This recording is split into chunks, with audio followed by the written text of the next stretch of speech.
everyone, welcome to another episode of Enforcer and the Dude. Paul Morris, Russell Ingall coming at you from the lovely Norwell Motorplex right here on Gold Coast, Queensland. COVID-free capital of Australia. Just we dodged a bullet there, didn't we? We did. Good place to be. It is. Good place to be, but we're feeling for all you southerners down there. 95% doing the right thing and 5% of morons doing the wrong thing. Just shows, doesn't it? But yep, absolutely. But anyway, so not going to talk about COVID, not going to talk about politics. We just want you let's talk about racing. The next few hours, just talk about racing. So that's what we're going to do. So we've got a pretty cool show coming up, guys. We've got a special guest, Alan Gow, all the way from UK. All the way from the UK? Yes. Originally from Australia? Yeah. Alan's runs the British Touring Car Championships. So that's going to be a real interesting chat. Been wanting to get him on the show for a while. So we've got him. We've got another barn find, dude. Yeah. For you Holden fans, we're going to balance it up. We did a Ford barn find. We've got a Holden. This one's cool. Good. Cool. Yeah, you're gonna like this, dude. Another Russell Ingall mystery tour. Yep. Jaguar E-Type is our Grays Online track test. Again, this is a bucket list item. I've never been in one. Never been in a Jaguar E-Type. One of the sexiest looking cars, I reckon, which were ever made. So you should buy one for Jules. Cool. Maybe you should get a bid on this one. She's pretty keen. What does she want? One of those old Mercedes two-door convertibles, you know, the old... the SL1, can't afford that. Yeah, like a the SL. 78 Yeah. What colour, yellow or something? Yeah, the oval-eyed ones, yeah. You should get her one, mate. You reckon? Yeah. Now we've got all these new sponsors, you might be able to at least get a model of one. Try and get a beer first, but anyway. And we're going for the outright lap record at Norwell as well. So we've got a Camaro ZL1 that we're going to try and break. Yeah, and that's a response to everyone that writes in and says, what's the lap record? And we go, well, we're about to set one. Yeah. So we'll tell you the terms and conditions of that when we get out to that, and a bit of a review for all the latest news around motorsport. So let's get into it, dude. Speaking of reviews, Supercars, been out and about. Up in Darwin. Made the trek. Yep. Got there, false start. Had to lock down for a few days. Yep. Man, some of the drivers weren't happy. Some of the crew weren't happy because they thought they were in for a long haul in isolation. But luckily, Northern Territory lifted the hotspot ban on Brisbane, and the boys got out after a few days, and we got some racing going. Yeah, it was good. Geez, I tell you what, and we said it on the last show, massive credit to all the crews that have had to hustle and get out of Melbourne and Sydney and been on the road ever since. Yeah, it would be. Big commitment, mate. Big commitment. Well, if you're a young bloke, early 20s, single, you're probably thinking this is the world's best thing. You're just on the road racing all weekend. But man, if you've got a family at home, you'd be doing it tough. Absolutely. So good on everyone that's having a crack out there as well. Let's get into the racing though. Well, my personal opinion and pet hate of I thought they learnt the lesson after Eastern Creek with the tyres, doing this hard, soft, use them whenever you want deal. Seriously, it's like going down the RSL and Sort of raffle ticket. Buying a raffle ticket, but everyone gets a meat platter and a set of steak knives. Like I can't work it out, dude. Seriously, I can't work it out. And see even some of the drivers coming out. I've read some of the quotes from a couple of the drivers that have got, I believe, vested interests. That's why they're coming out and saying, "Oh, we think the format's really good." I even got an article here on someone come out. Supercars says new rules and formats well received. That was an article came out in a online. Well, it depends who you ask. There would be someone who thought it was well received, but but they said the fans like it. I haven't read a positive comment on it, so I don't know what fan base they've been going on about. If you liked a certain driver and allowed him to get a win, you'd probably think it was good. But when I look at all the comments, there's plenty of people don't like it, don't understand it. There was a minor tweak to this weekend where they allowed, you had to choose what tyre you had to qualify on. Like they had to qualify on softs on the second day. Hard's the first day, so that stopped that big variance in qualifying, which we had down at Sydney Motorsport Park. But it's just not right, mate. You can't. If you can choose to have a chance at winning a race, and know you're going to be dog shit in the final race, so that's not racing. And the guy who summed it up the best I've ever seen anyone put it into some simple words was Fabian Coulthard at the end of the race. They stuck the mic underneath him, and his summary of what it's like from a driving point of view was pretty spot on.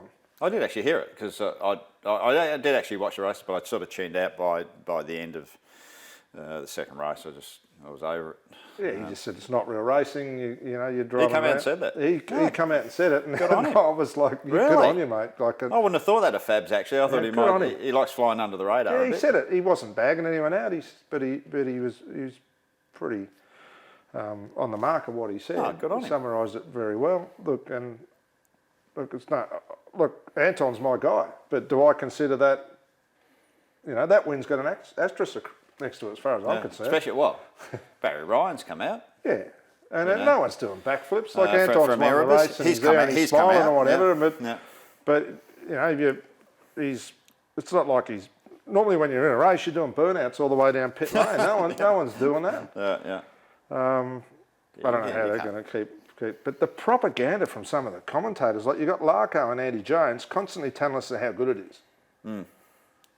Like, if you're sitting there having a beer with those guys, do you really think they think that's good? You know them. Do you really think that's proper racing? No. They're towing the corporate line, mate.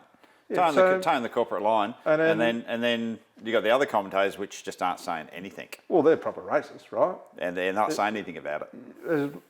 Scafie would not think that was good. I wouldn't have thought so. The amount of effort and you know he put into winning all those races. No one gave him a free kick to win a race. Yeah.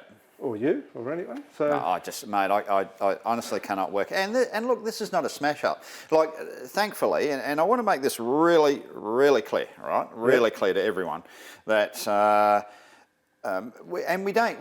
generally our comments that come through about the show are really good. I reckon some of the comments that come through that when we do get anyone that doesn't agree with us is constructive, which I think is really good. Yeah. But I did read, actually there was only probably one, and I don't know why. I get up it, but anyway, saying, love the show, but why do you keep smashing up supercars? Well, hey, hang on, we don't smash them up. We react to what we believe, what they're doing wrong, for the good of the sport, mind you. And if you go back to our first shows at the beginning of last year, we never criticise without coming up with a solution. And I think that's really important because, yeah, it's easy to criticise. Anyone can go and criticise anyone, politicians, or whatever you want. But have a solution. Yep. Go back through all our shows. We always show a solution. Like when we went through all those tech bits. yeah, when's your bad engine? Here's the solution. Engine, tyres, shockers. Mate, the solution to the tyres is cut the wings off the cars. And we went through. Go through all our old shows from last year, and you'll see that we come up with solutions, including control shocker, which we thought, lo and behold, got a controlled shocker, right, which was a good move. We spoke about that mid last year before Supercars even introed it. So again, we're not smashing them up about this. We're just, as racers that actually know a fair bit about racing, we've done a fair bit locally and around the world. So I just want to make that absolutely clear that, I got that point, mate. Yeah. So not smashing them up. Okay. No, not smashing them up, but not going to get, like you always say, don't give them a free kick, and give them a kick when they're not doing it, and that's not racing. In my opinion, in our opinion, that's not racing. Yeah, but that's what really irks me about the commentary. Where's the person that's the commentator that's got a different opinion? Yeah. Like that's what's missing from that commentary thing. Like you've got Scafie and Neil sitting there, they're just being Switzerland because they know it's shit. Like we both know those blokes. They don't think that's racing. Yeah. And then Larko and Andy Jones, well, Andy's saying whatever he can to try and keep on TV, and Larko he reckons it's pretty good as well. And I'm like, how do those guys think that's proper racing? Like I said, towing the corporate line, mate. And right at the end of the telecast, they interview Adrian Burgess about it, and he's like, oh, well, we thought we'd do it because we wanted to spread the love around and give everyone a go and da-da-da-da-da. Like, since when has racing been a socialist endeavour? Like, it's not. It's not. It's not. You know, I'm sure part of the franchise agreement isn't that, oh, you guarantee to win because we'll make sure you have a win, whether you're doing a crap job or not. Yeah, and their argument is everyone's got the same. Everyone's got the same amount of tyres to start the weekend, but you can choose to win a race and have a really average second race and a really, really average last race. You can choose to do that and have a crack. Okay, so the solution is, so let's come up with a solution of it, is a solution if say they've got all hard and soft tyres that we don't know about, they might have, Dunlop might have, all these hard and soft tyres they're trying to get rid of this year. If you allocate hard and soft, but you have to use it in that race, have to use them. I think you just get everyone on the same strategy, Russ. So that's still got to be better though. What they're trying to do is create passing and whatever. And there was no tyre deg at Hidden Valley. Everyone just ended up on the same strategy. After Anton's run on the soft on the Saturday, everyone realised it was going to go a lot longer than they thought it would, and everyone just migrated to the soft. So and made them work. And you've got guys driving around. They're not really racing. They're just driving to a lap time, trying to make this tyre live. So still byproduct of the car. Still mate, too much the aero. The car. Yeah. And you saw that. So they're trying to. I can see what they're trying to do. They're trying the wings, They're trying to manipulate it with the tyres to make the results different. But the arrowing factor is what you're saying is the car. It's the car. You can't follow. You saw Dave Reynolds come out right hand side, new tyres, 10 laps to go or whatever. Rushed up to the back of Shane.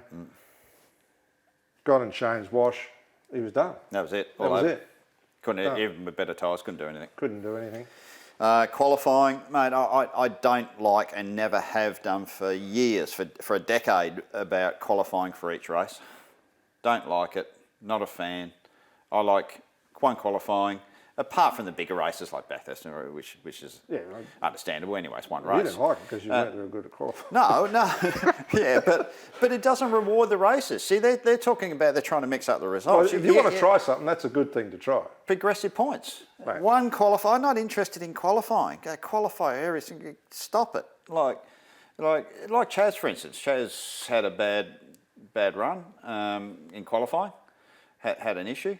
I hear what you're saying. I reckon the answer is... But he raced his way forward to 7th. Should have started that in the next one, then race forward. Like, reward people that race their way forward. Mate. I reckon it's time to go, righto, what did we used to do? We had 3 races, we had 8 tyres, a progressive grid. Yep. Let's try that. It used to work. Let's just roll that out. Of course I think the biggest problem is you've got all this TV time to fill, so they've got a top 15 shootout. Like, they're doing that to fill the TV. Yeah, but, so it's a hard one, Russ. But well, put another race in then. Put another race in. Stop the pit stops and put 4 races on. 4 20-lappers or something. If they want to fill it with racing, not qualifying. Now you're talking sense, mate. Let's just fill it with racing. Absolutely. Good idea. Why wouldn't you do it? And don't even have pit stops. That fixes the tyre issue. So 6 sprints, 6 20-lappers with a progressive grid. Yeah, and let them lay into it. Yeah, and maybe it's reverse the grid there somewhere to mix it up. And the problem is, I've always called it a qualifying championship. So it's the best qualifier has won the championship. And there's been a lot of drivers that have won it over the years because they've been a good qualifier, not so much because they've been a good racer. You qualify at the front, there's just you've got a pretty good chance, especially the way the cars are now, where you can't pass. Yeah. So. And a lot of drivers over the years have been good qualifiers, you know, and they've gone to win a lot of championships because they've been a good qualifier, not necessarily a good racer. And to me, it's about being a good racer. So anyway, we've identified a few things. Hopefully, that tyre rule we got would work better on a progressive grid because you just keep feeding tyres on the cars because you need to start the front. Yeah. So yeah, absolutely. I agree with you. Yeah, no, that's the way to go. Oh, well, hopefully someone's listening, but probably not. What do you reckon they'll do next race? Bugger all. They'll probably just... No, they won't roll that out. Well, they won't do that. I don't know. You can never tell, mate. Seriously. But if they run that tyre system again, it's a joke. It's just like, you know, going to the fair and everyone wins a bloody stuffed toy, you know, it's like, no good. I hear you. No good, mate. A few Gen 3 details come out. It was just a bit of a one-liner headline saying, oh, we're working on Gen 3, but they're talking 2022 for a release date. I would like to see something done for next year, especially with I don't think you going. can, Russ. The teams can't afford to build or buy or whatever the new car's going to look like. What I would like to be seeing coming out of that organisation right now is a plan to cut the wings off the bloody things.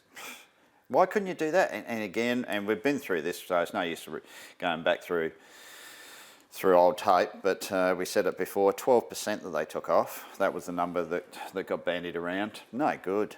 Like 30%, everyone agreed last year that 30%, even Roland Dane, we've had him on the show, the cars have crept up 30% downforce. That should have been the minimum that should have been chopped off of it. Why not take 50%? I don't know, but that's what needs to be coming out of that organisation. Right now, we're going racing next year and we're cutting the wings off the cars. Yep. And let's get on with it. It needs someone to just say that's what we're doing. Yep. That's what we're doing, but it'll get caught up in your bureaucracy of the commission and how you're going to do it and who's going to measure it and what airport you're going to use to measure it, or just get it done, mate. Couldn't agree more. And there's no better case study, no better, Paul, than another category we're about to talk about, Moto GP. Yes. Right. What's Moto GP got? No aero.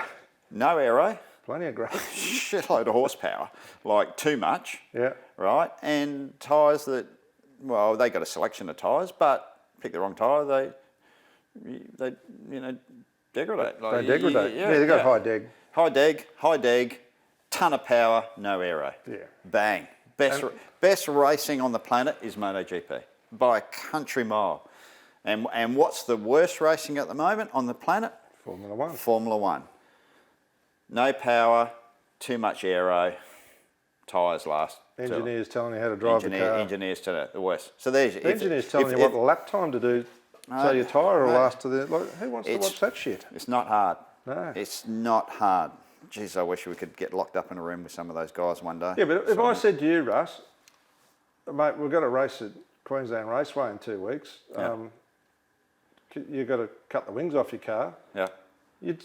What would you do? You'd put it on. You and me put it on the trailer. I'd grab a couple of blokes, take it out there, and go, well, let's pull the wings off and see what happens. Yeah. No one's even done that, mate. Yeah. Like, you gave one of those cars to Ross and Jimmy Stone and took the wings off, and you were the test driver and took a couple of competent people out there. Yep. You'd get the thing rocking around all right, wouldn't you? Yep. No problems. Done. It's easy. You get it. Just get it done. Yeah. Would the Commodore be better than the Mustang in some areas or whatever? But you'd get it done. Of course you would. And you're in a crisis, and you just need to go back to basics. And you might actually find that the cars could go back to the days of, one car was better at one track, one car was better than another. But at the moment, they're so similar because there's so much downforce on the things. You'd roll out there with a selection of springs and a bit of stuff and a few blokes, and you'd sort it out pretty quickly. Of course you would, Speaking of the Gen 3 stuff as well, and cost cutting and that sort of thing, they're talking about the chassis. Look, they'll end up doing nothing with the chassis. They'll end up doing nothing with anything on it at all. Still cost a fortune. Bloody transaxles cost a fortune. But anyway, now... jumped online and found a couple of things. So we're talking about cost cutting and they're talking about Gen 3, right? Here's engines, one of the most expensive components, right? So I've jumped online and I found this, right? So here's a Ford Coyote engine, 5 litre supercharged, right? Puts out something like, 785 horsepower, right? 785 horsepower, supercharged Coyote, dry sumped. Look at the price. $24,464 US. Cheap. Yeah. How good's that? That's fine. For something you could probably throw in, the life of that would be 3 or 4 times what the supercar engine is now. You probably only need 2 for the whole year. Probably, but what the argument will be from the teams, how long is it going to last? We need to do some endurance testing on it. What's going to happen? It'll be a sweet spot where it needs rebuilding. It wouldn't matter if you threw a new one in every weekend. Yeah, but mate, you could buy 6 of them for what it costs for one supercar engine. So now check this out. LT5 6.2 litre supercharged dry sump ZR1, 755 horsepower, dry sumped crate engine, $18,811 US. Out on special at the Nice moment. looking dry sump too, isn't it? Nice looking dry sump. Ready to drop in. Off you go. So you got a ton more, well, not a ton, but you got, 80 odd more horsepower than what they got now. It'll be reliable. It'll sound good. You probably only have to rev the thing to 5.5, 6,000 revs. Around all day. If that, all day. So you could lower the rev limit on it. Sound good, got more horsepower. So why wouldn't you? There's plenty of options out there, Russell. Oh, mate, you've got a clean sheet of paper. You've got a Ford and a Chev crate engine sitting there, right? Ton of horsepower, and you don't have to go to the supercharged one. The normal aspirated one still got plenty, still got 550 horsepower, right? Still plenty of horsepower.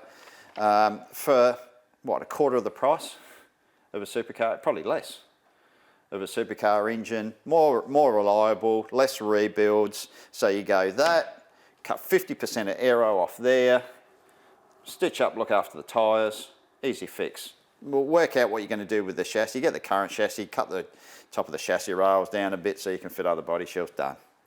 Send it. Like, seriously, it's not that hard. Like, an hour on the internet just scouting around and you can come up with all this stuff. Mate, there's plenty of engine options out there. There's, as we've seen. Forge rods in the thing. Like, don't tell me they're not reliable. They are reliable, mate. Because Ford and Chev have done the hard work. They've spent millions of dollars developing these engines, far more than anyone could here. They're there, they're available. Get online, 20 grand, seriously. Like, cheap racing, mate, cheap racing. I agree. Anyway. You're preaching to the converted here, mate. Yeah, I know. Look, we got to touch on F1 a little bit. Oh, Jesus, bad, mate. Like, seriously, I was looking through the results there. Only 3 cars from the Spanish GP, 3 cars on the lead lap. I fell asleep after I started watching it and just thought, nah, you've got to be kidding. It's bad, and the Mercedes are just like a second ahead, a lap above everything else. Funny enough, though, I mean, I'm not going to talk about some of the racing because it's so broken, in my opinion, that I picked up, and it was actually on news.com, just normal everyday news, I know what right? you mean. Yeah. So this is normal online news channel. Don't usually talk about much about sports or whatever. F1 was on there, but slamming it, saying the fans are slamming the sport. Saying it's boring. They had a list of comments there from social media, from commentators and fans saying no good. No good. Jeez, I tell you what, that's a category that's got to start doing something because overpriced and not good to look at. And it's just a shame. F1 used to be so good. It's just shit, mate. I know. It's hard. Jesus, I know. It's like, yeah, we talk about our categories here. That's bad. Yeah, that's bad. But on the flip side of it, Moto GP. Seriously, can it get any better? Well, the Moto 3, Moto 2, Moto GP races. It just can't get any. I can't say it just keeps getting better. So good. Brad Binder and KTM got its first win. Yeah, he got a win. He backed it up again with a 5th place from the back on Sunday night. Yeah, he cut 4th. Did you get to 4th? Yeah, 4th in Austria. Yeah, Czech Moto GP. Binder. Back, so that's Brad Binder's a rookie, but the KTM, I can't believe how quick the KTM's gone. Got some serious horsepower too. Like in the Austrian race, it was matching the Ducati in straight line. Well, it looked like it was anyway. I think whether it was getting off the corner better or whatever. It was cranking along nicely. But the good thing about that is you've got these influx of the new riders coming through from Moto 2 that are stepping up and doing a good job on the bike. It's interesting. Isn't it good? Isn't it good seeing a category like that that's just, the bikes now are getting so even that you're seeing the best riders and the rider variation and, the like bikes have got a bit of variation too. So, yeah. The Yamaha's good in the corners, the Ducati down the straights, the KTM down the straight, and the Honda's only good when Marquez is on it. Well, it's exactly right. It's one thing I wanted to get on you about. Hasn't that shown up? I mean, we're talking, Marquez was 19th in qualifying, and he's been sort of down that end. I know Marc Marquez's brother, only new to MotoGP. But both the Repsol Hondas have been way down the grid, both in results and qualifying. Does that show you how good well, that's scary. Does that show you how good Marquez is? And if he was on another bike, he'd be streaking at everything in. Well, yeah, maybe, but maybe that Honda just is developed around him and what he does, and you know, be careful what you wish for. But he's definitely the only guy that can ride it. What the reason is, I don't know. But you saw the Ducati was like that when Casey was on it. It did nothing, Well, and when he got true. it the way it went. So that's true. It's scary. It's scary though, isn't it? It's scary that if he jumped on another bike, maybe the Honda isn't that good. I don't know. I don't know. Just guessing. What are they going to do for a rider? They'd be scratching it. Obviously, they're going to need to promote some guys from Moto 2 or something and get someone that can wheel the thing. Yeah. Well, likes that style of bike. Yeah. Jesus, it's they're hurting without him though. Geez, that Marquez is good, but Moto GP. And you got to talk about Rossi's miss. Oh, like you're an old bloke. When you get older, you start thinking about what am I doing out here when you're racing. Mate, it's got it. They put the camera on him there a few times, and I tell you what, it looks a bit shaken up, as you would be. Like you'd have to be. He's made it this far. Would you sort of be thinking, okay, maybe it's time to head to the beach. Either that, or he thinks he's invincible after that one, because that was.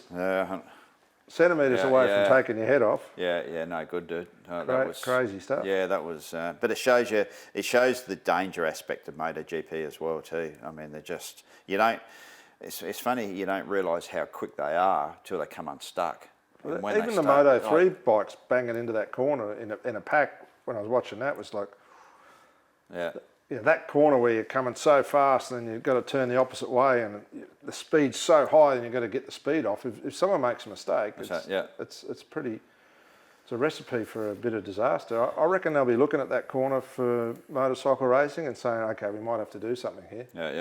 Yeah, for sure. It's a little bit like, Phillip Island into Honda with the touring car. If you get on the grass, you can fire down the inside and get someone. So I wouldn't be surprised if they have a bit of review of that. Yeah, with you. The only good thing that come out of the F1 race is... Jack Miller. Third. Jack Miller third, mate. Don't forget that. Oh, sorry. Yeah. Well, okay. I was talking about F1. The only good thing that came out of the F1 was Oscar Piastri. Well, that's F3. That's better than F1. Yeah, that's what I mean. Yeah, but they raced at the same event. So that's the only good thing that came out of the F1 event. Was Oscar, that was the only thing worth watching. So... and Peroni was second. So Aussie won 2 in the reverse grid race. That? It was a brilliant race. Yeah, race his way start forward. was unbelievable. He got into first from 5th and two, 3 corners. A couple of safety cars, survived some challenges and put his head down. Really dominant performance. So only 1 point off the lead in the championship now, behind Logan Sargent. So looks like they're the real deal. Good on him.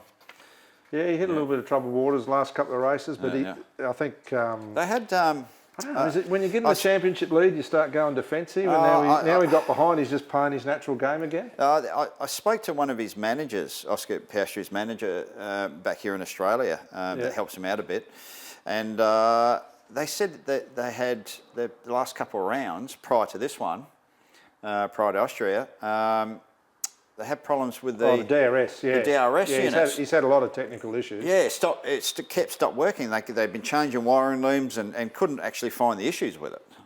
So he's had a drama, and that on an F3 car, that is massive because drag just kills them because they haven't got that much horsepower. So they've had dramas with it. So obviously, I mean, he's back up the front again. So that's why he had that bit of a lull. Yeah, he had a few technical issues. Didn't finish the race because of it. But dominant performance. Oh, absolutely. Yeah, good value. So yeah, he's back in with half a shot. So that was that's good value. And then we got Jack Miller. It's good. Oh, it's good. He rode the wheels off that. At least with Ducati now, Ducati have gone, made the right choice here. So sticking him in the factory bike next year. So it was good, and his tyre choice. Obviously, they had the red flag from the incident. Yep. Everyone went back to the pits. You're allowed to do whatever you want to the bike, so everyone got to put new tyres on. Yep. His allocation of medium tyres he'd already used up, so he only had softs or hards to go for. He went double softs and just wheeled the thing and then hung on to the end, and it was a bloody good job. Good race. Too bad for that last couple of corners. He was out of tyres, mate. He was doing a good job. Defensive riding, but he's Oh, well, he's It definitely. was a really classy ride. Coming of age now, you know, he used to be known for throwing it down the road pretty often, but he's got that out of his system and just kicking along now, so it's quite good. And you see Remy Gardner got pole. Yeah. And then again, leaped off again at the restart after the flag. He's sort of going through the same sort of deal, wouldn't he? Well, he had I think he had 7 races without leaping off, and then then he's fallen off the thing again. But they interviewed him after the race. He's got his dad's determination. He wasn't down on himself. He's determined. But if you're going to crash, you don't mind crashing if you're having a crack. Yeah, and the big problem he's got is he's too heavy for a Moto 2 bike. He's a bigger kid, he's at a big disadvantage. And what he really needs to do is step up to a Moto GP bike so he can get on an even keel. So maybe someone out there give him a rip. You never know. If he keeps going with those sort of results, he'll be on it. So. Yeah. Favourite one of yours, Indy 500. Yep. Andretti's. Yeah, I like it. It's good. Yeah. It's good for Marco. Get the pole, and he's been quick. In qualifying, the quickest car out there. Can you believe the speed? 33 years since Mario was on the pole. Yeah. So cool story. A very good story. 371 kilometres an hour. Right, brave lads. 371 average, like that's damn fast. Like it's damn fast. And then when they get into their race, you know, they're obviously 2, 3, 4 wide. That's serious speed, isn't it, dude? Like it's a fast track. It's mind blowing fast, and you know I think it's a good story. 3rd generation driver. He's on the pole. Can he win the race? Yeah, sure he can. It'd be fantastic to see an American win that race. Yep, it's going to be one to watch. Scott Dixon's up there as well too. Dixon's going to be the guy. He was close second. He nearly won the pole as well. But those two were the form guys through qualifying. Good steerers. Yep, brave lads. Yeah. Okay, dude. There's a pretty special moment where we get to drive the real classic, the Jaguar E-Type. Really been hanging out for this one, and you're going to take the honours, mate. Let me wheel that. Done such a good job when we took us around in the Bentley. I think you're the British car steerer. You just know that if something goes wrong, that I'll be able to afford to fix it. No, that you own it, not me. Absolutely. But this is pretty cool. This is a bucket list item. So, I love E-Types, mate. I'm looking forward to that one. Yeah. So and then after that, we're going completely the other side. We're going to do our first. Well, not our first. We've done a few hot laps around here, but we're going to start making it more official now. We're going for lap records around now for off the showroom floor cars. So thanks to our friends at motorsportsales.com.au, Australian Motorsport Classifieds, and we're going to hot lap it. Yeah. We're going to go for the outright lap record for a showroom stock touring car. Road car. Yeah, road car, non-sports car. Non-sports car around Norwell. So we're going to go from one side to the other. Cool. One side of the planet to the other. Let's have a look.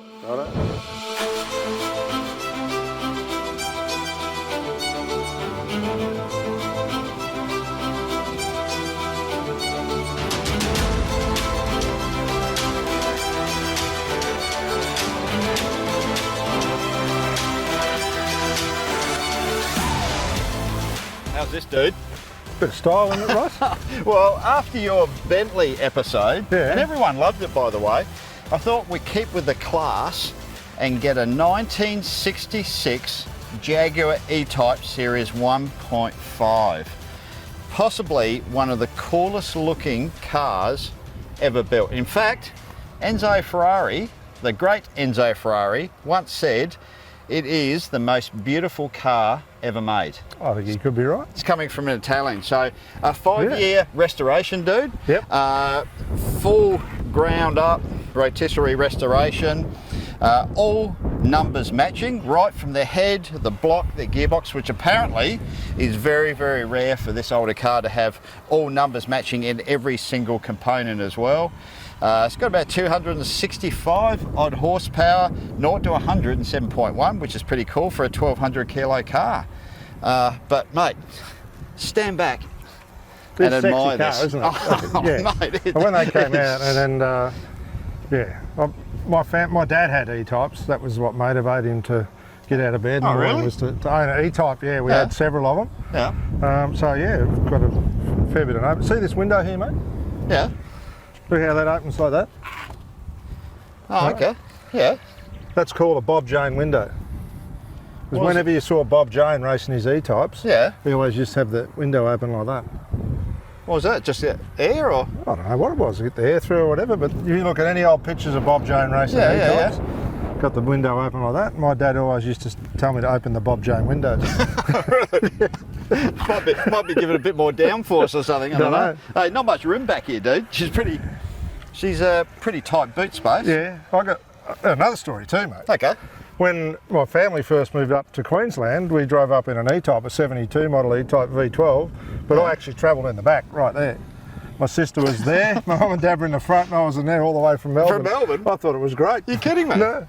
That's a cool story. So, I'd like to see you do it now. I wouldn't do it now, mate. That's great. Too many hamburgers. Oh, I didn't know. I didn't know your dad had one. Now, you reckon you can work out how to open the bonnet? No, hang on. Has it got a bonnet catch or something? Or? It's a bit goofy, but it's full race, mate. There's a catch on either side. Whereabouts? So you thought you were going to know more about this than I did, didn't you? I actually don't know. Just crank this. Yep. Oh, yeah. Turn that, pull it back. That's it. Pull it back? Yep. Yep. So and there's you a want catch to grab on it either down side? here, mate. Just pop her a bit. Yep. And there should be a catch here. Yep. Oh, dear, mate. My memory's failing me. Yeah. We got it? Oh, there it is. Is that it? Yeah, my hands are too big, mate. There it is. Oh, there it is. Oh, okay, we got it. There, look. Whoa, okay. That's racy, isn't it? So this is a 6-cylinder 4.2. They also had your dad had a V12. Yeah, he had the V12. It was actually my mum's car, but he had several 12, of these, and he had a straight V12. 12, sorry. Yeah. Had the was it V12? A V12. V12, okay. Yeah, 4.2 litre, I think, V12. That would have been half a weapon. It was back in the day. Like 100 mile an hour, that thing was hanging on. Far out. But look at it looks a lot like a race car, doesn't it? Absolutely. Look at the chassis, the tube, and oh yeah, it double does wishbone. You can see the racing heritage in this car, right? Yeah. So they started making these in, I think 61 was the first of the production of this. And you're right, when you look at, like I said, this is the first time I've had a really good look at this at an E-Type, and you're right, it's just like a space frame chassis. It was built to sports car race and ended up being a sexy road car. Have a look at it, all the wishbones. Actually, they're all cast wishbones as well. Outboard shockers. I mean, when you look at all that, it's just, the roll bar. Yeah, it's same drop link roll bar system. It's just a big Formula Ford with the engine in the front. It is. How advanced for something built in the 60s? Like, it's ridiculously how advanced it was in suspension setup, in the engineering of it. I mean, you can see why Enzo said it was one of the sexiest cars. It's just a pretty car, Russ. And still amazingly beautiful today, isn't it? And the racing heritage of, Jaguar as a company, but especially back in this era, is massive. Yeah, it is. I wonder whether the British aero industry had a lot to do with this sort of thing as well, because the craftsmanship of it, it's almost aero industry like. Yeah, well, this is hand beaten, like nearly beautiful, bit like a fuselage, isn't it? Well, when you look at the lines. When you look at all the people that were Spitfire, from the World War, from the aero industry, it has got actually those beautiful made into aerodynamic. Yeah, it's just a beautiful lines, low drag. And then you look at inside, the cockpit of it. Again, the racing heritage of it, of all the switches, all the gauges. Yeah, just hit the switches, key on. Aeronautical as well. It is, yeah. So I think that's just the people that come out of that industry of the World War II, and all the craftsmen that just switched over to building cars. And that tunnel, it's like getting into a single seater. You got a tunnel sort of, cockpit area when you jump in. Just a beautiful thing. Well, there's only one thing to do, dude. Give it a rip. Yep. You in? Can I do it? Yeah, of course. Beautiful, mate. Well, you got heritage. I've got British heritage in me. We'll leave the Bob Jane window open. But you've got All right, and then what do we do? Then we pull. Okay. Yeah, push that in, and Oh, yeah? Twist it back round and Click. you're good to go, mate. Okay, all right. Jump in, Just dude. like a race car. Fantastic. All right. Knock off hubs, knock on, knock off hubs. Yep. Yeah, everywhere you look, it's a race car, isn't it? But you need a brass mallet to knock the Get change the wheels. Yeah. Single hub. All right. Here we go. You ready, dude? Yeah, I'll fire this thing up. Yep. Mate. You know how to fire up? Look, push button, see too. Oh, push button start. Yeah. Okay. Way back then, I thought that was a modern thing now. All these flash cars with their push buttons. Yeah. So first impressions of that big long bonnet. Look at It's that. skinny though, isn't it? And the Skinny but middle long. hump.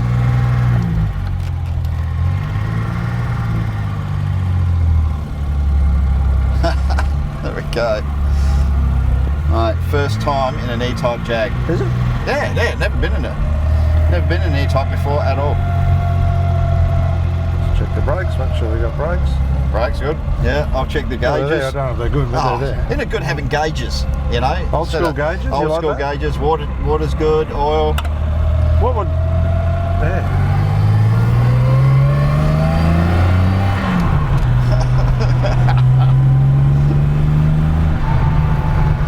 There's a steering lock. Beautiful, mate. It's actually very quiet in here. Gearbox, well, we're just about sitting on the gearbox. So the gearbox is, the gearbox has got more, oh, now we're here, there, okay. Now we're hearing the engine. Oh, it's got a little bit of lean in it. Right boys back then. Okay. I feel like we should have leather helmets on or something, like, you know.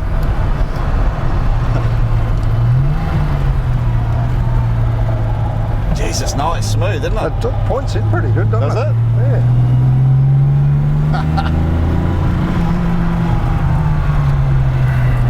I looked at the brake calipers on it, they look like they're about the size on a motorbike. It's got a little bit of roll, hasn't it? Oh, yeah, look at Mind that. you, big sidewall tyres on it.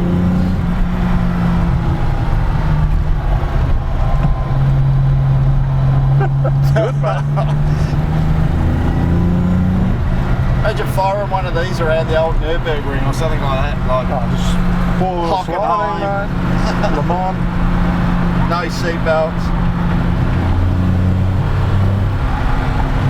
Yeah, just steering on the throttle, see, Russ? The old steering's not just to guide the car. I think you Yeah. do most of your steering with the throttle pedal. So that's how you steered it. Yeah. Oh, oh.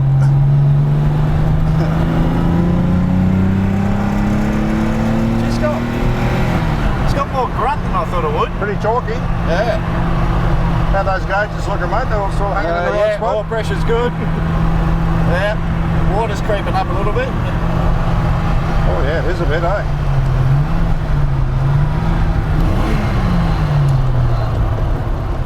Oh, oh, oh, grab some gears.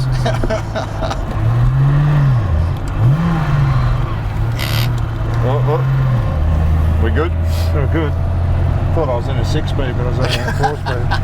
Yeah, it's not a sequential. How nice. How nice. What a beautiful car. Yeah, I think John Bow's got one of these. Has he? Yeah. I think it's red as well. JB, really? Yeah. Mate, it's such an iconic car as well. I mean, it's a cool thing about some of the stuff that we've been doing that, you know, you get to drive cool stuff like this. Just look how sexy the bonnet is on that. Oh. You look out and you just see those beautiful lines. It's Yeah. very nice, isn't it? Oh, well, tick this one off the bucket list, dude.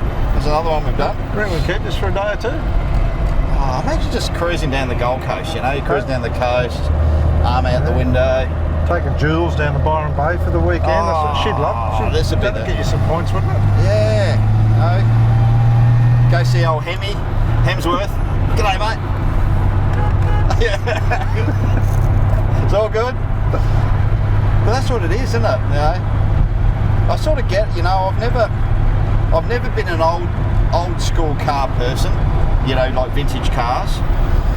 But I'm starting to get it. The more we're doing these sort of segments and testing these cars, I sort of get it. I get what the attraction is now. I think I'm being converted, you know. Before I was resto mod, blowers. Hot rodding it up. Yeah, hot rods. But you know, starting to win me over. The good thing about this is you're never going to lose your dough. It just goes up in value. Best superannuation you'd ever have, wouldn't it? If you're going to put your super money somewhere, you're better off putting in one of these. If you're having a bad day, just go for a drive in this and make yourself feel good. Yeah. This will probably go back to England or something, won't it? Yeah, well, I heard they're getting pretty real thin on the ground in England. They're starting to look around Australia and the States to get it back. That's what vans, isn't it? They started buying all them back. Yep.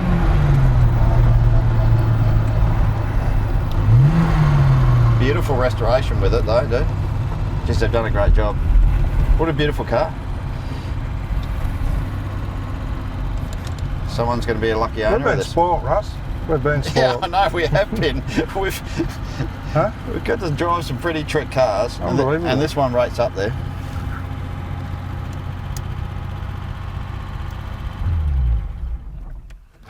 Beautiful. Well, I don't want to get out. You like this, don't you? I'm a pretty big dude too, and I'm pretty comfortable in here. Well, it must bring a bit of memories, like you said. Yeah. You're talking about the trip from Melbourne, and pretty good memories, dude. Like, I think I used to sneak it out of the garage too when Mum and Dad were. I have no doubt about that, dude. I have no doubt. They would have done a few laps around the streets of Melbourne. Yeah, no, it's pretty cool. Yeah, you're right. We don't want to give it back. No. Do you reckon we can keep it over the weekend? I'd like to. Yeah. Yeah. All right, we've got to get back on with the show anyway. All right, mate. All right.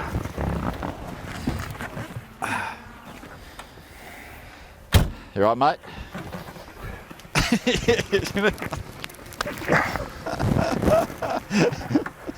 You got it? Yeah, I'm good, mate. Yeah.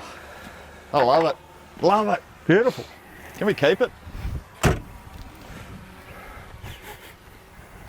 Favourite so far on the show. Well, it's just everyone likes it, doesn't it? It's not. Yeah. It's the car everyone loves, I think. I thought the Bentley was cool. That is gold. Come on, mate. We have to give it back.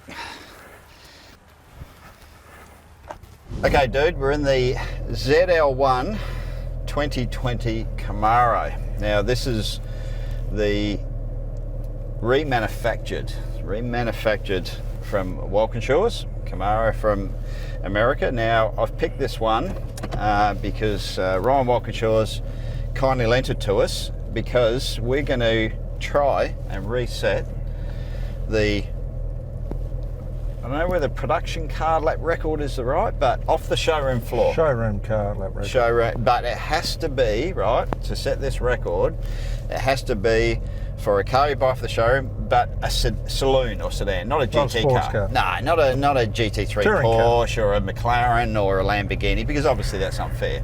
But, you know, Mustang, Camaro, Alfa Romeo do pretty trick. C63, AMG, you know, that style of car. So, yep. So that's the rules, all right? That's the rules.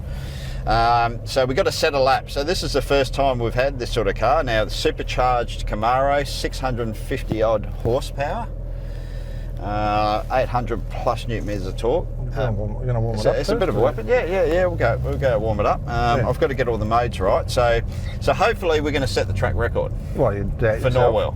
All right. So off the pace, are you? That's right. No, well, this. If you can't get it done, just give me a holler, mate. I've been driving. You haven't been out here practicing it yet? I might have snuck out and done a few laps. I wonder why all the grass is torn up. Is that you there? No, I haven't been off.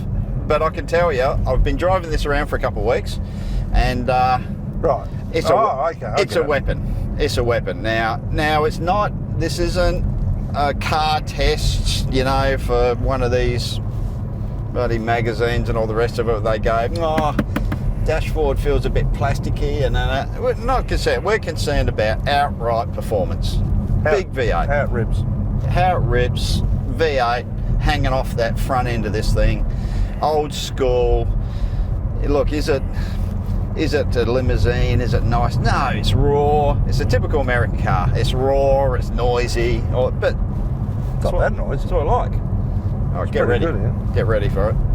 So anyway, we're gonna warm up a bit. There's a bit of a warm up lap. I'm gonna rip straight into it. So Start line is at the tower. Yep. Yeah. Okay. All right. So we're going to put her in. There's no fudging this too because this is this is timed. Well, we're putting it in flappy paddle mode. Timing. All right. So we're going to do how many laps? Two laps? Do you I reckon you want to. Yeah, do a warm-up lap and then you want a header, then do a banker to start with, mate. Banker, all right. Geez, you turn it in late. So we got a flappy paddle. Oh, that was a bit of a Craig Lowndes manoeuvre. Okay, here we go. You right? Holy fuck! Jesus Christ, it's mate. tailing, mate. What are you doing out there?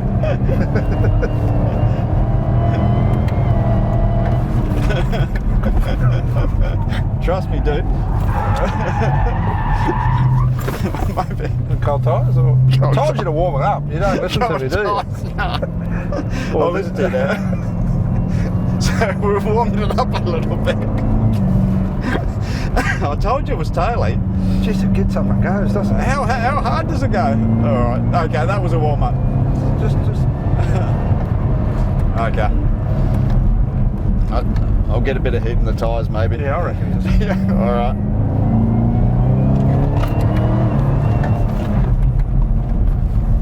Gets up and boogies, doesn't it? It does. It's seriously fast.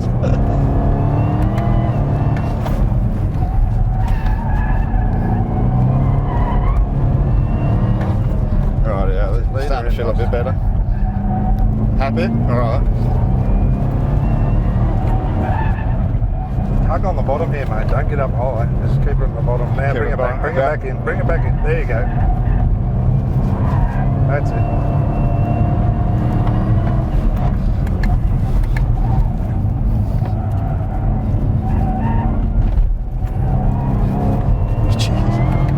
So hard to get the power down.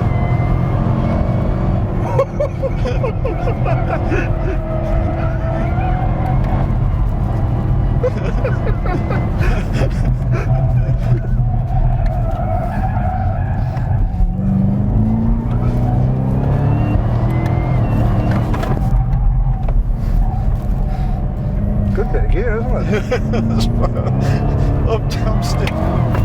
I'm pedaling.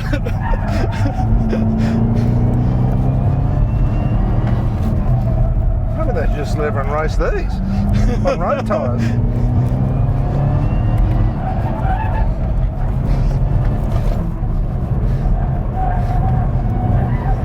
Do another lap.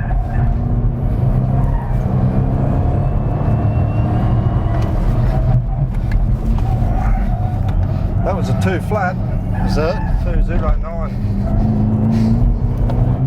I reckon cool the tyres off and have another belt. Steering. Well, that's the official My Laps timing, mate. I'm watching this live. Oh, you're live? That's a 102.092. All right. It's got a 1 in it, I reckon. How fast is it? What do you think? I don't know. Have you got another one in you? Give it a go. I'm just going to be quiet. You drove a lot better without me talking to you. Seems to like learning to look at this. I'm just going to hang on to this one. I'm not going to say anything. All right. Give it another run. Okay. Breathe, Russ. Breathe. Yeah.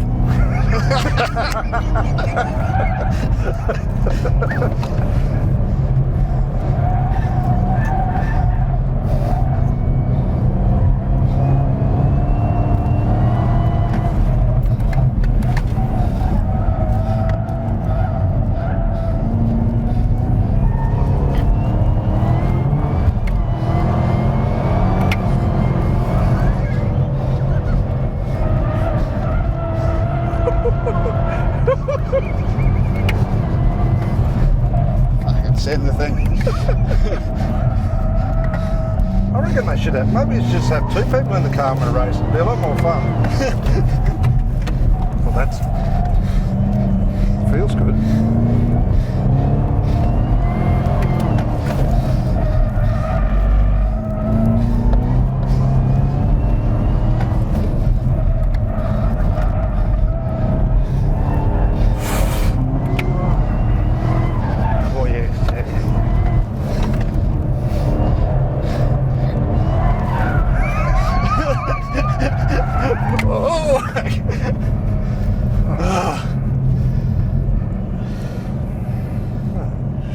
more in me. I don't think so. What do you reckon? Do we do it? 1.8. 1.8.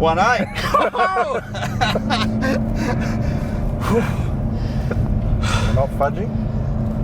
Lineups, official timing on Speed Hive Live is 1.8.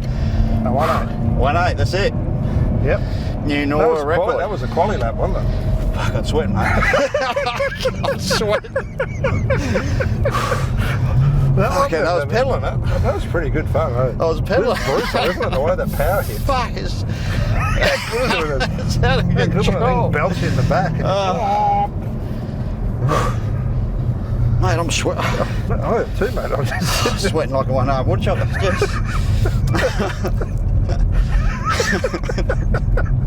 That was good fun. Mate, this...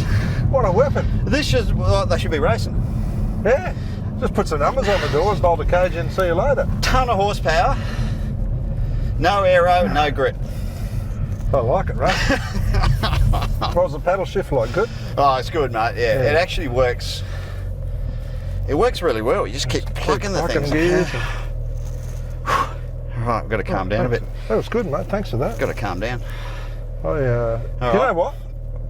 I wasn't scared one bit. Wasn't you? No. I was a bit worried to do the sweep at that last No, one. because you go with someone who knows what they're doing. You know, and just when I'm about to think, okay. Yeah. It's pretty good, isn't it?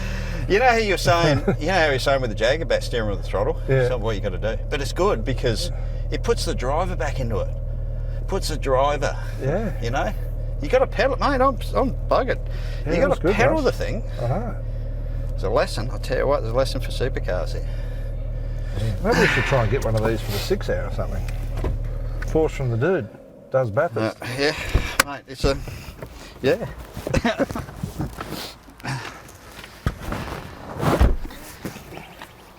You know what, dude? The thing about it is, you don't have to be a Chev guy. You don't have to be a Ford guy.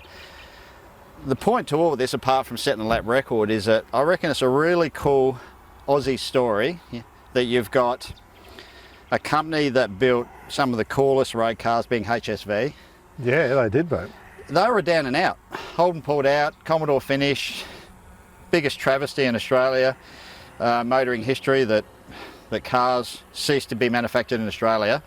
All that crew, 350 odd workforce, rolls up, including all those talented engineers, into remanufacturing, you know, not only Ram trucks like the one you got, Silverados. Yeah, you've got one. I love it, mate. You love it. It's the best part of my day every day when I get to drive it. Mate, I've had this for a few weeks. Yeah. I've had a Silverado 2500 for a couple of weeks. Only way you can get a good gauge about what a vehicle's like is to own it for a little while.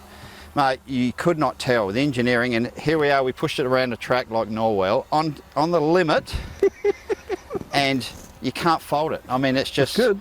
Nothing with the handling. Well, I think you're right. It's just a credit to Aussie ingenuity, you know. And what you say, it's remanufactured. They haven't just chucked the steering wheel on the other side. No.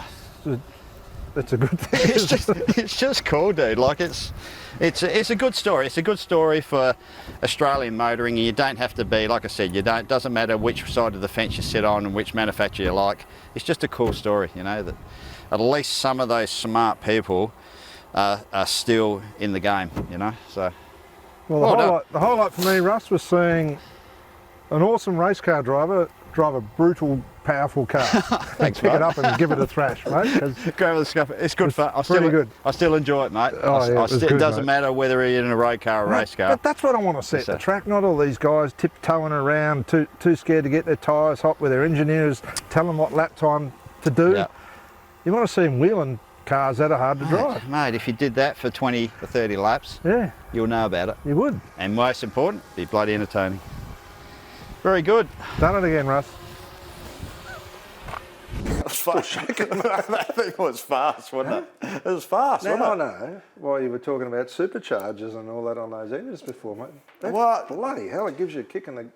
Yeah, well, that's what I was leading to. That's only 650 horsepower. Man, it hits hard. Right? So imagine 750 plus horsepower that you can get in those crate engines. Well, that'll give you plenty of tyre deg, wouldn't it? There'd be nothing left but of it's them. good though, dude, isn't it? It's great usable power. Like the thing was just flicking up through the gears. It's so good. Like that to me felt faster. That thing felt faster than a supercar, mate. It had some serious torque. Like, it'd wind the tyres off the car if you let it, wouldn't it? Yeah. So there's a method to my madness with I the whole liked it, supercharger thing. It was once you experience it, and a car that didn't have too much grip and no aero. Mate, you had to wheel it, you know. I was wheeling it. It was good. Yeah, it was really good. So thanks to our sponsors, Motorsport Sales.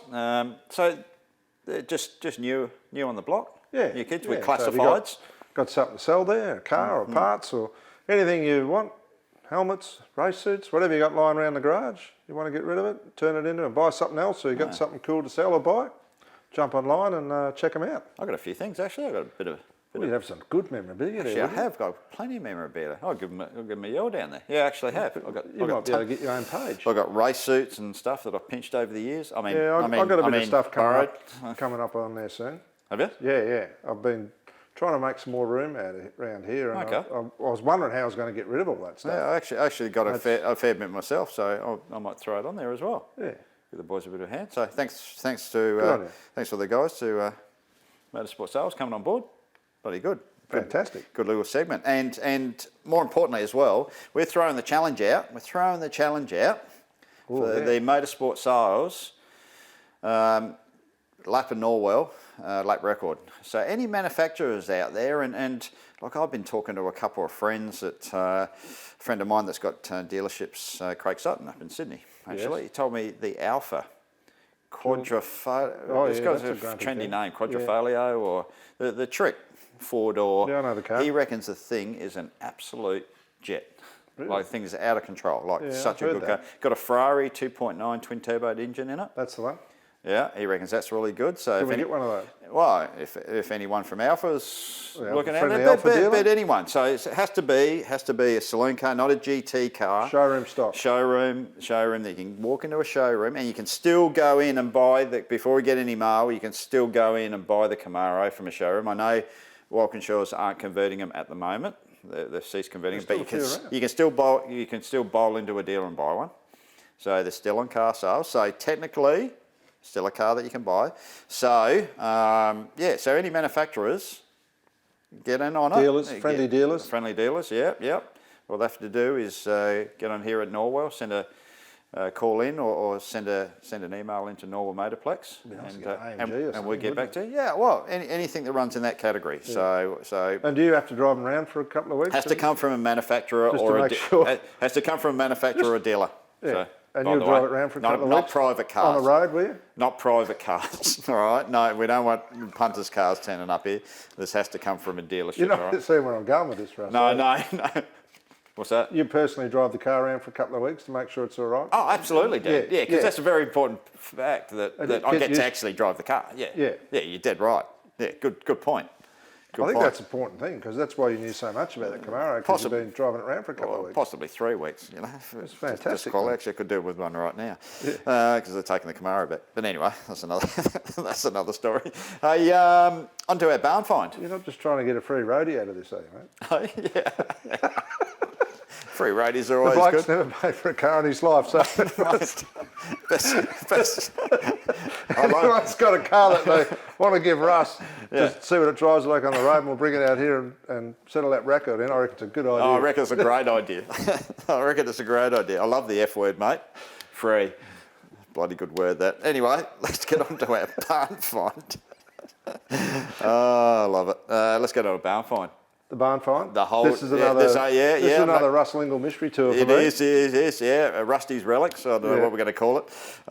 It's cool. It's cool. One for the Holden. That's all I'm going to say. One for the Holden fans. Okay. Got to balance it up. Balance show, Ford Holden. And this has got a great story to it as well. So, as most barn finds too. So, Russ, follow me, dude. I'll follow your lead, mate. Follow my lead. I'll never lead you astray. All right, dude. What do you got me into? Guess what? We've got another barn find. You kidding? No, serious. We've got another barn find. After the success of the Falcon, The chicken coop. the RPO 83, the chicken coop. Hey, didn't that go hard? 300, eh? 300. I heard a rumour might be a UK buyer as well. I'm not sure. That's what I heard on the grapevine anyway. I don't know, as long as I get the 300. Don't let the facts get in the way of a good story. What do you got? Right, we got something for the Holden fans, all right? Because we can't be biased on this show. Righto. All right. Okay. So we got one for the Holden fans. Genuine barn find. Genuine barn find, actually right here in Queensland, Tamborine Mountains. What, actually?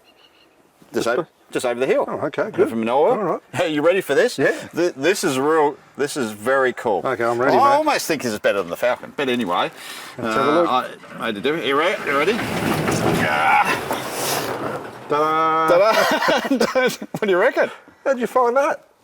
Do you know what it is? What? The first impressions, what do you think it is? Well, just what do you think it is? Caprice. Have a look around the side. It's got 2 doors. Ah! That's a pretty rare car. You thought it was going to be a 4-door, didn't you? I thought it was going to be a limo, old limo or something. No? No? Believe it or not, this is H.J. Holden Caprice Coupe. Unbelievable. 2-door. There is only, and this is, there's a lot of rumours around, and typically with these sort of things, you know, some people said it was. Had one of these. This isn't his, people said it was made up. Yeah. You know, someone's just bought a Caprice front on a 2-door. Right. Yeah. But it wasn't. This was actually manufactured 3. There's only 3 of these, and you're right. Keith Williams was one. Yeah. So this isn't the car. His was a different colour. No, this was a different colour. This was actually the 3rd one. Right. So this was sold, you know, just as per normal. Now the first one. Good neck, mate. Now the first one. It's a bit better neck than the Falcon. It's actually in really good condition. Yeah. You know, typical. It's got its barn find thing. Yeah. Max Wilson, who headed up Holden in this country, right? Yeah. American. Oh, right? Okay. So he wanted the pimped out version coupe. Well, he had a bit of an affiliation for Cadillacs, right? Yeah, he liked Cadillacs, but he didn't like the luxury car aspect of it. You know, didn't like the limo sort of style cars. I can see where he got the idea CC. from. So now the tag numbers on this, which all are correct, start with SO, special order. So, like I said, he built one for himself, 2 others, which Keith Williams got the other one, and this is the 3rd. Built it with the compressed front, so it had a bit of that sports car, the 2-door, but with the, you know, prestige front end. Prestige front, which they do with the 2-door caddies in America, which is but all genuine. the Pimpmobile. Yep, 308 auto. So it had all the gear in it, electric windows. Have a look around it, dude. Pretty. It would have had a vinyl roof, eh? Had a vinyl roof. The current owners actually took that off because the thing with vinyl roofs, and any Holden owner would know, if you leave those vinyl roofs, it gets damp under there and it just rusts hell out. So he had the presence of mind to rip the vinyl roof off. GDS wheel. Yeah, GDS wheel. Yeah, so it's actually very rust free. It's really tidy. Yeah, when you compare it against that Falcon. How long do you reckon it's been sitting? Now the owner of this, right, Marianne, second owner. So she was the second owner of the car. This was her daily driver. I reckon this is that clean you'd actually sit in this one. Oh, I probably will sit in this one. Yeah, but she was the second owner. It is tidy, mate. Used to be a daily driver. Had a couple of rock wheelers that she used to put in the back. She was telling me. Yeah, really cool story. So I reckon it's cool that. I think she was 19 when she actually got this originally. Fantastic. I can't believe you found this here on the Gold Coast. Yeah, genuine. Well, it's actually been parked up. She got it in... What are the doors like? Oh, how's that? It's like brand new. So she got it in 1986. That's when she bought it. And she actually only drove around for 10 years as a daily driver, and she parked it up in 1996. So it's been sitting since 96. 24 years. Yeah. Have a look at it. Have a look. Beautiful 308 under there. All original. Everything totally original. Hasn't been pulled apart. Yeah, air conditioned. Like I said, she was a full option pack. So she was a Caprice pack. So it had air conditioning, power steering, electric window, all the things you'd want in it. that would come in a Caprice, but in the two-door. Really? Yeah, I mean, it's just, and untouched. So the motor hasn't been out, they tell me, hasn't been apart, original motor, gearbox, diff, all numbers matching. Like, how cool is that? That's good, mate. It's a nice thing, isn't it? Does it go? Oh, I don't know. How'd you get it? Well, it's been sitting, what? So how long is that? Is that 25? Oh, so the engine hasn't 25 odd years. Oh, yeah. Yeah, it's been sitting around for. So she's been sitting around a bit. Hey, original wheels too. And they were cool, eh? I've never actually seen these wheels. That's the first thing I asked them. Are they the wheels that come with it? They said, yeah. So I've never seen them on a Holden before. So they must have been some special order type of wheel. Fluted guards, GDS guards, Yeah. GDS wheel. But how straight is it? What do you reckon? Couple hundred? It's got to be, hasn't it? Oh, well, look. I thought that Falcon was...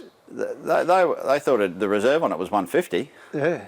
I just don't know with these. Well, that is a clean car, mate. Okay, it's not a GT, you know, like a Falcon GT, it's not a GDS and all the rest of it, but the fact of the matter is, there's only 3 of these out of the factory. Only 3 ever made. Surely that alone must make it, you know, pretty healthy as far as what the value of this is worth. Have to be. I mean, come and have a look. Have a look in the boot. Grab the keys. Thing is absolutely immaculate. Like, open the boot in this thing. You might put a bid on this, Russ. I actually really like it. Well, mate, I used to have a 2-door HQ Monaro, dude, when I was a kid. Just tidy car, isn't it? Have a look at the boot. It's clean as. It's just like, a little bit of rust there in the corner, but they always used to rust there because it was like a little pocket. Yeah, that's nothing, mate. It's all the original plates. Marianne was telling me she used to put fish oil in all the doors and everything, and so... Keep it clean. Yeah, she reckons the local cats used to hang around it a fair bit, but she used to put fish oil in the door so it wouldn't rust. And it's just, have a look at the interior, dude. I'm going to jump in. You're getting in this one. You wouldn't get in that bloody Falcon, would you? No way. all the rat crap in there and everything. Have a look. Nice, and it's a nice size. Yeah. Well, the Monaro is a nice size, like, you know. Yeah, full proper GDS dash. It didn't have the Caprice dash, had the GDS dash. T-bar auto. We should see if we can fire it up, mate. Do you reckon they might? That? What's that, dude? We should see if we can fire it up. Start it? What? Serious? Why not, mate? It's been sitting around for a while. Yeah, but oil in it? I don't want it a hand grenade though, dude. Because no, we'll end up owning the damn thing. I don't want to own it. Give it a go, mate. You reckon? I'll find a battery and I'll throw it out. See what happens. What do you reckon? It's a good chance. What was the instructions? Well, show people just to show that you can't show. It came here. The Falcon wouldn't go, but this is half a chance. This thing will go. Well, look, came here on a flatbed. All right, can't just to roll it over. Yeah, if it hangs right out the side, we have to go halves in it, though. That'd be right, mate. All right. Okay. See if I can find a battery. All right. Hang on. I'll throw some fuel in it. So, you got any fuel? We don't need fuel, mate, where I come from. What are you going to do? Just stick with me, mate. All right. Okay. It's Yuasa battery here, mate. Yeah. Pretty good.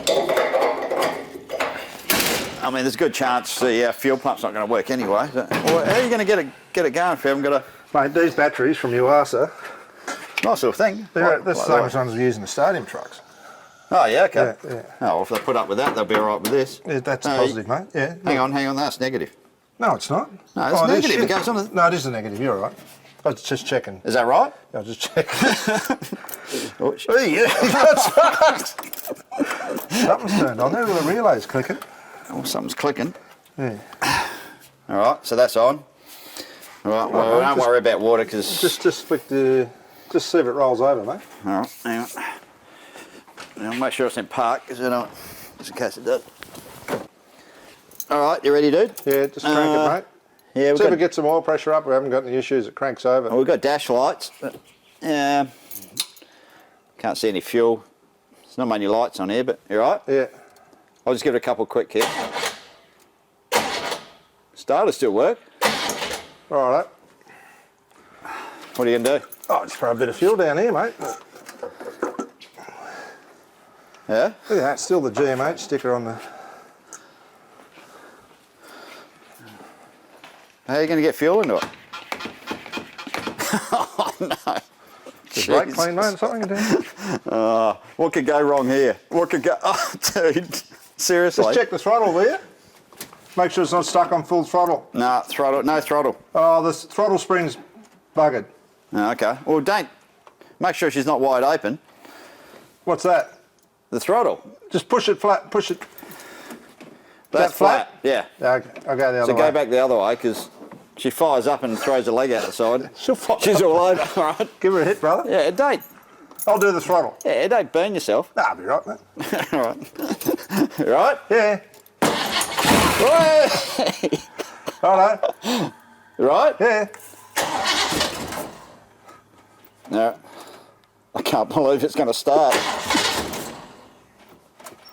Right? Yeah.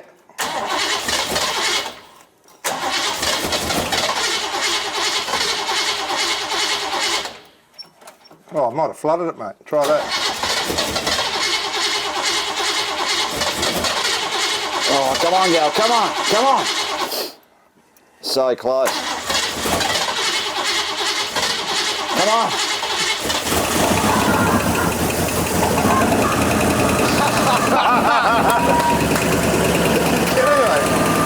Oh, jeez. How good's that? Pretty good, eh?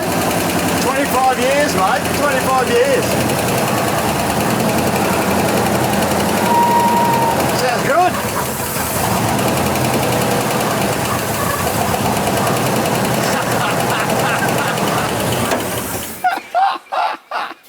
That's gold.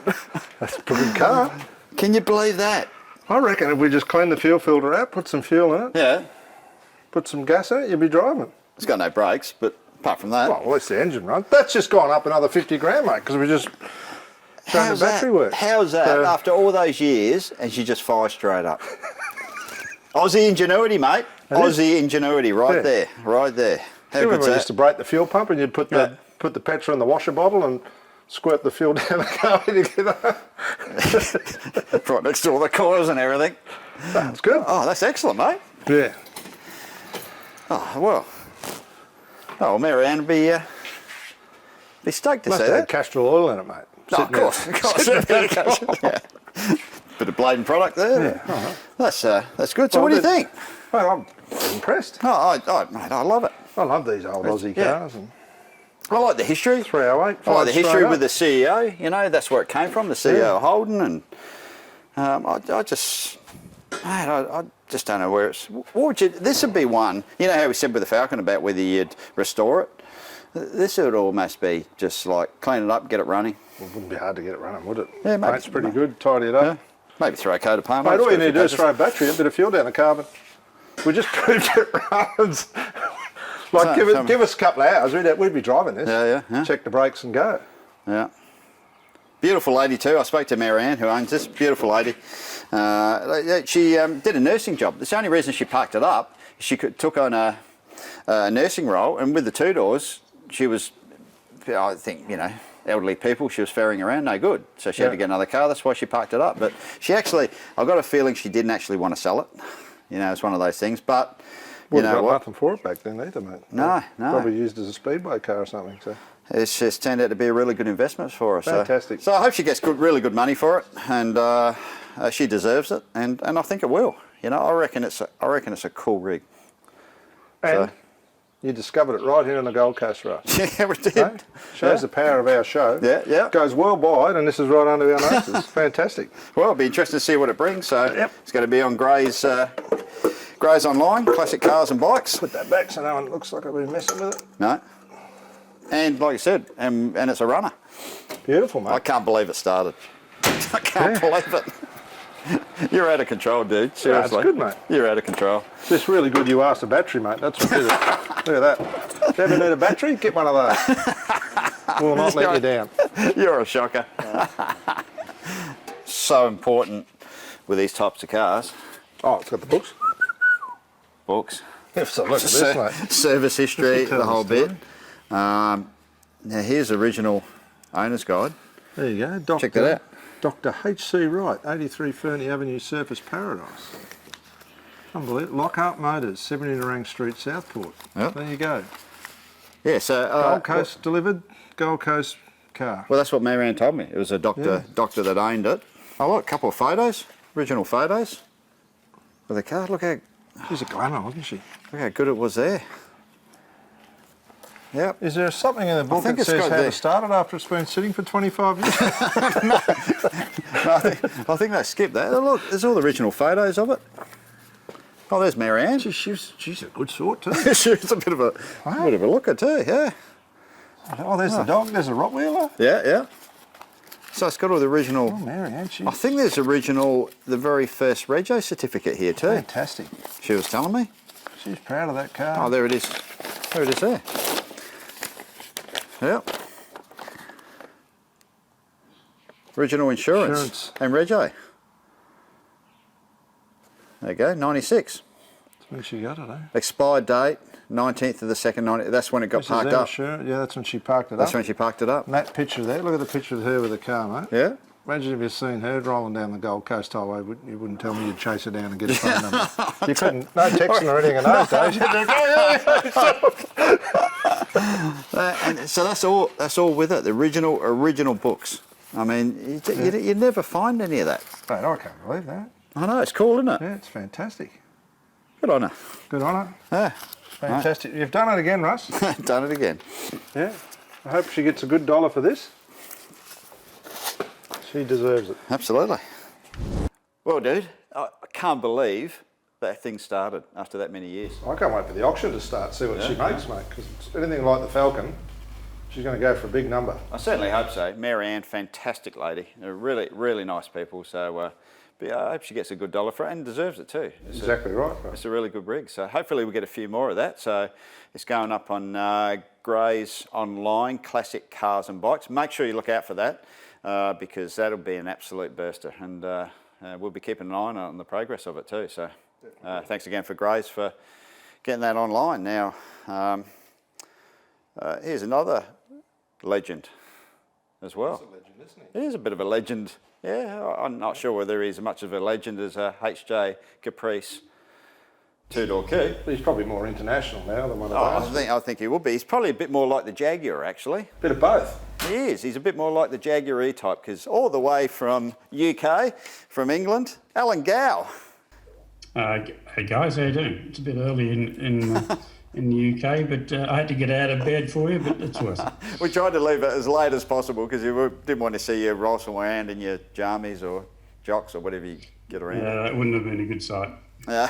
Hey, mate, we, for people that, I'm sure a lot of people in motorsport know who Alan Gow is, but for they don't, mate, you've done the laps of UK motorsport for a lot of years.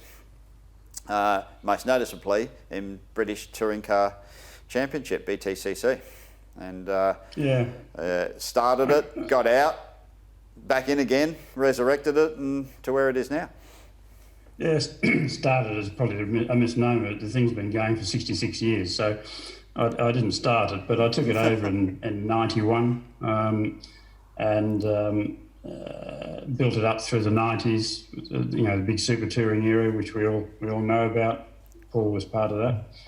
And sold it in 2000, end of 2000, to an American company who wanted to throw their money around and buy a few things over here. So they made us an offer we couldn't refuse, sold that, and got it back off them in 2003 when they realised it wasn't for them and they'd lost a lot of money. So have you still got that playbook, mate? You might have to give it to Supercars. A long time. I said, have you still got that playbook, mate? We might have to give it to Supercars. Yeah. It's I'm still writing it, mate. It's still work in progress. Well, when I say, I know what you mean. I think as you, the instigator of where it started off with the 2-litre side of it, because I suppose up to a point, the British touring cars went through a similar route as what touring cars did here, didn't they? Because they ventured into the turbo era. Yep. and then back out again because obviously expense and how competitive and the difference the parity wasn't that flash between turbo cars. So there was a bit of similarity back in that era, wasn't it? I guess BTCC was the same. Don't forget we had the Sierras and everything else back in the 80s. In the 80s. So we went through all that period too. We had big Rover V8s over here and the Sierras and everything else. So we went through that period, but then the motor, the industry was changing, the motor market was changing, and then we decided on the 2-litre formula, and we stuck with that ever since. Now, tell me, Alan. Obviously, I think you're going to know where we're going to end up with all of this because you're one that, like you said, you got out of it, and then Octagon, I believe, was running it. Yeah. And when you took it over, when you took it back, there was only 12 odd cars on the grid. So she was in pretty average shape. They took it over. It was to be honest, when we sold it because the writing was on the wall. It was the end of the super touring era, and the money had gone out of the business. So the timing was right when they came and made us an offer. And then you sort of sat back and watched them royally stuff it up for the next 3 years, and it was just horrible to watch. So when I had the opportunity of taking it back in 2003, I remember I stood on the back of the grid at Donington Park, which was our first race meeting that year, and there were 12 cars, and I think 2 of those cars were our safety car and medical car at the back. So I sort of looked at that and I thought, well, God, what have I done here? Because I had a better start than that back in '91. So it was really hard work, and through that we had recession and everything else. So it was a tougher gig than what I thought it was going to be the second time around. Mm. With the Alan, the race formats you settled on to get the excitement and get the championship back, it was very similar to what we were doing in Supercars through the mid-90s up into the late 2000s. Is that did you look at what we were doing here and say, let's just simplify this and make the racing great again, or honestly, no, Paul. We just knew what our market was over here. Yep. We wanted 3 short races. We haven't done an endurance race in the BTCC since '92 or something. Yep. we knew what our punters want. They want action. So they want 3 races on the day. We don't race here on a Saturday. It's just not in our culture over here to race on a Saturday. So Rusty would know from when he raced over here. Mm-hmm. Saturday is always testing, qualifying, and racing is always Sunday. We just don't race on Saturdays. So they wanted 3 races in a day. 4 if they get it. 4 is too many. And they're all short, sharp races out, no more than half an hour each, sprint races. We don't have pit stops. We don't make things more complicated. And it's just action from go to woe. Mm. I mean, such a fantastic heritage of racing. I mean, when I look and when I race Formula Fords in UK, unbelievable racing there has been, and the heritage of British touring cars. I mean, they were it. I mean, I know they talk about Supercars being the best touring car series in the world, but I'll tell you what, British Touring Cars Championship in their day, man, that was severe racing, wasn't it? And made some real legendary drivers as well. Yeah, it made a lot of. Well, if you go back to the '90s, it made a lot of people very, very, very wealthy and very well known. So a lot of drivers, a lot of teams did really well out of it. But it was a party that had to stop. In the '90s, it was just costing a lot of money. And when I tell the people that the numbers that were being spent on a domestic championship, you must remember we never ventured outside Britain, so we didn't go and race in Europe or anything else. But when you had manufacturers spending 8, 10, 12 million pounds per season to run 2 cars, wow, that's $20 million each. You can see why the party had to end. But man, it was great while it was going. So we were all enjoying it. But the writing was on the wall probably in the last couple of years of it. Once one manufacturer pulls out, and you've seen it in Australia, once one manufacturer pulls out, it makes the others question their involvement, and then they start. So it's a domino effect. They start pulling out as well. So we could see the writing on the wall. It was unsustainable the way it was going financially. Racing was good, no problems about that. TV audiences, spectators, no problems about that, but it was unsustainable. Mm-hmm. And have you seen any of the racing from the British touring cars? I watch it all the time, mate, yeah. I was watching the Donington races, actually. I went back and had a look. Your first race from this year after your revised calendar. Oh, this year? And Donington races were awesome. And it's not just at the front. Like all the way down the grid, there was just battles going on, and some of the dive bombs and stuff that was going on. I mean, what do you encourage there? Because I mean, there was some seriously aggressive passing going on. Do you let out the rope a fair bit with that sort of thing? Yeah, we do. They all know where the line is that they can't cross. It's the old story, Robbins racing, you know, and you can't have that sort of philosophy and then keep on coming down on them all the time with fines, because that won't be rubbing. So they all know what they're allowed to get away with, or they're allowed to do, and we don't do in-race driving standards. So the only time that we put any penalties on during a race is if it's a false start, if it's a jump start, or it's track limits. That's it.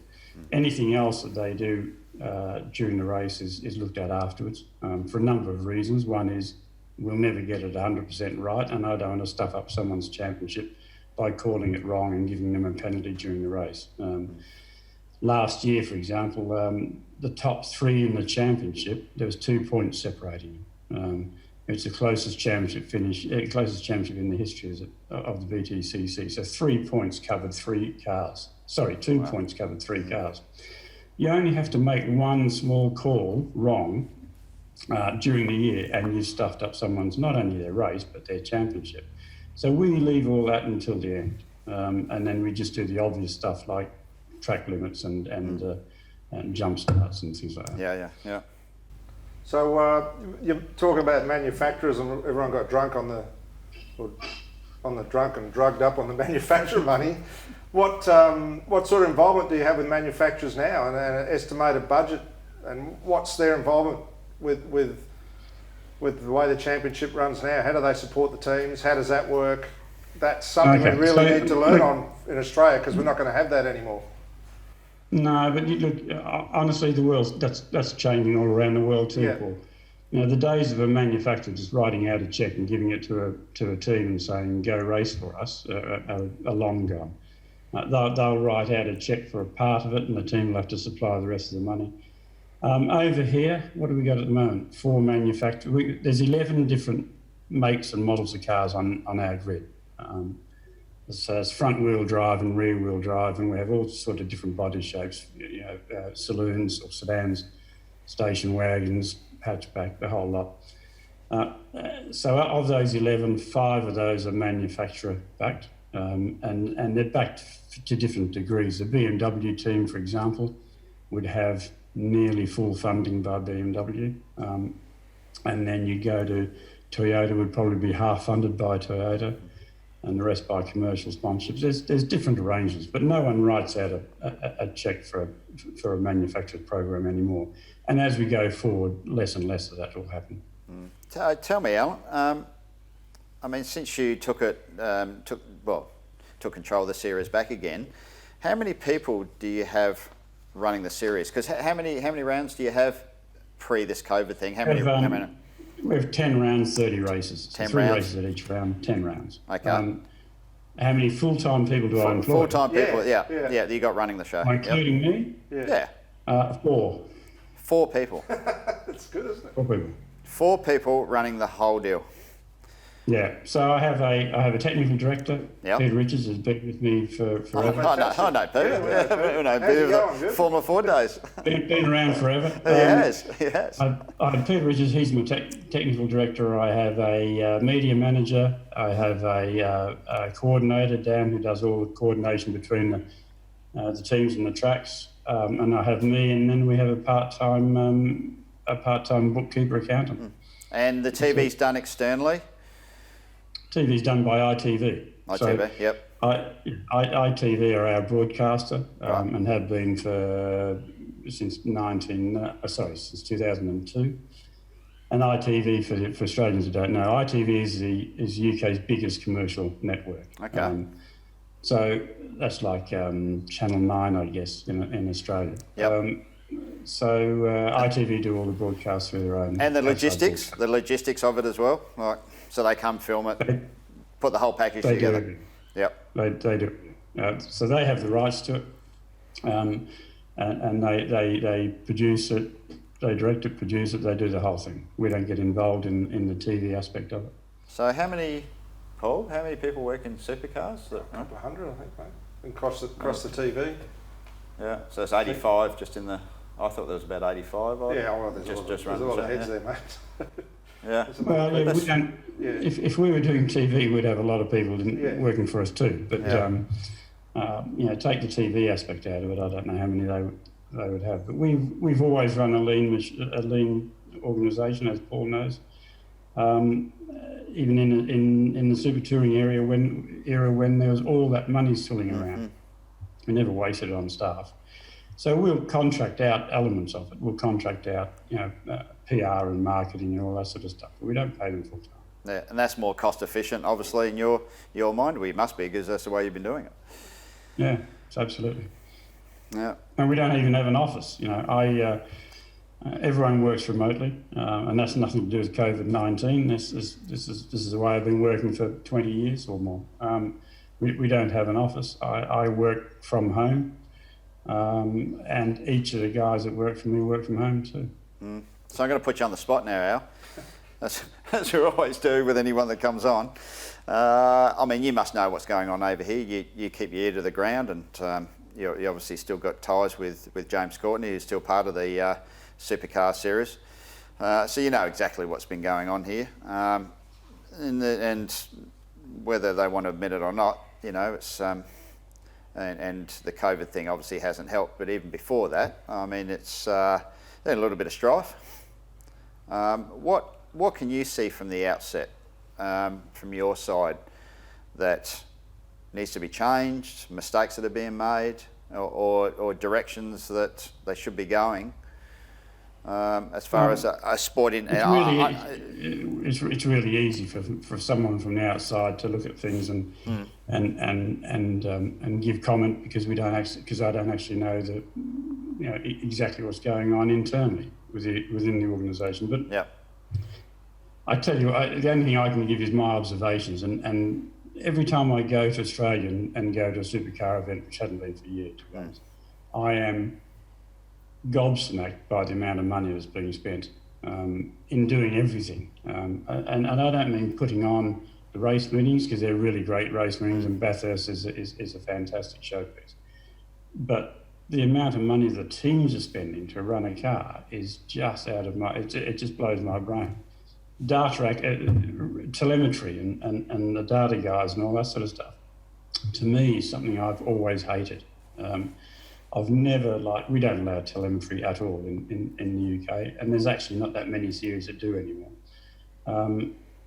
But to have real-time telemetry and having your data engineer run your race for you, I just think is really wrong. I go back to the days of, and I guess that shows our age, where you strap the driver in the car, you told him how many laps he had to do until he comes in for fuel, and then off he goes, and the driver manages the race. It's unfortunate now that it's become the engineer has been managing the race. And that's a skill that I think has been taken away from the driving, from the racing. So it's all those sorts of that money just blows my brain. Not just, as I said, not just telemetry, but everything around it. And I guess you're probably finding out now, because you've probably got a restriction on the number of people that can go to that teams can take to a meeting at the moment. So they're probably finding out now how cheap they can do it. And that's a good thing. What the COVID-19 has brought into every business is it's taught businesses how to work, how to be more lean and more efficient. And we've halved the amount of people that we take to race meetings, and you wouldn't know any different.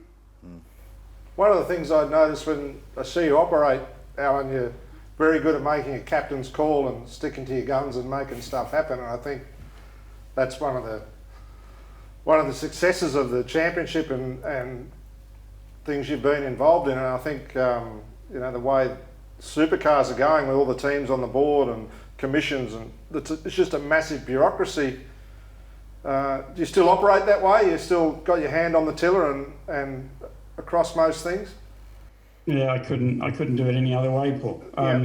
We have a meeting with the teams once a year to sort of go through the year as a debrief on the year, if you like, and talk about the year and what we can do to change, and that's it. You know, but the decisions are always mine. You know, if you ask teams to make a decision, it just becomes a bun fight. You know, everyone's going to push their own barrows and push their own agendas, and it's probably not fair on them, to be honest, to ask them to try and be objective when they're never going to be objective. Good point. Yeah. Impossible. It's not in their nature, so it's I just think it's wrong to even ask them. So you know, there's only one person that will do something for the best of the championship, and that's the guy that runs the championship, because I have no other agendas. You know, I have no other things I have to worry about than the health of the championship.